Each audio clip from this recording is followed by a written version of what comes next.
Search for beach glass along the tide line where the smallest rocks are. You have to be patient because there's not a lot of beach glass out there, but when you do find your treasures, then find a glass bead artist who can create beads and turn them into wearable memories. I work at an oxygen propane torch. For safety reasons, it's really important that you do get somebody who's experienced at working with glass to do this for you. I can't cover all the safety considerations here. I'm slowly introducing this piece of beach glass into the flame, and I have to do it slowly, otherwise it's going to explode. I don't use brown glass because it shatters quite easily, and I don't use thick beach glass for the same reason. If you're going to be using beach glass that came from salt water, then make sure you wash it off first, otherwise you might get a lot of bubbles. Sometimes you get bubbles anyways, but it will lessen the chance of that. So now I'm rolling that molten glass around the steel rod. And the steel rod has a special coating on it that will allow me to take the bead off at the end. If it didn't have that coating, then that bead would permanently be attached to that steel rod. I want a little bit more glass on that bead, and so I'm going to melt some more. And I keep the glass flowing around the outside. I'm rolling that mandrel. And now I'm going to have to quickly move the tweezers because if I don't, it's going to melt onto the glass is going to melt onto the tweezers. So I dip them in some cold water, and now I can finish off making the bead. I've got the mass that I want, and the size of beads that I make are dependent on the size of the beach glass piece that I picked up. Some are tiny and some are much bigger.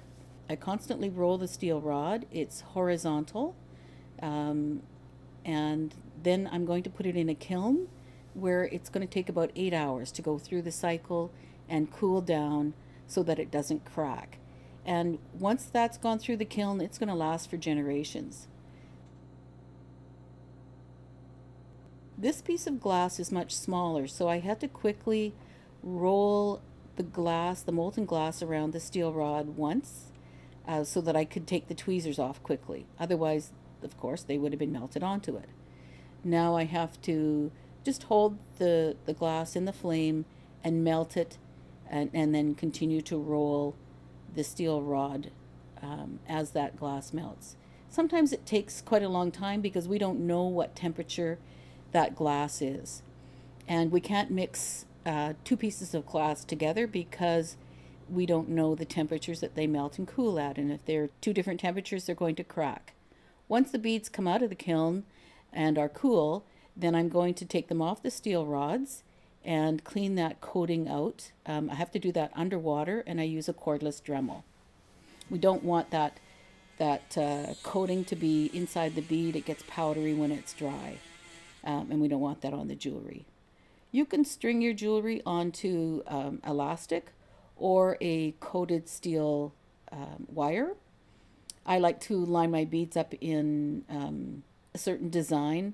And you never know what you're going to end up with. It's always exciting to take the beads out of the kiln and see what you're going to get, because the colors of the beach glass aren't always true when you finish your beads. And don't try melting purple glass, because purple glass is going to go clear and it would waste it.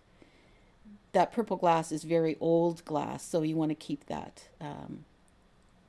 I started making beach glass beads because of my sister. Her ashes are off of a beach, and every time I go there to visit her, I always find beach glass, and it's absolutely amazing because it's really hard to find beach glass.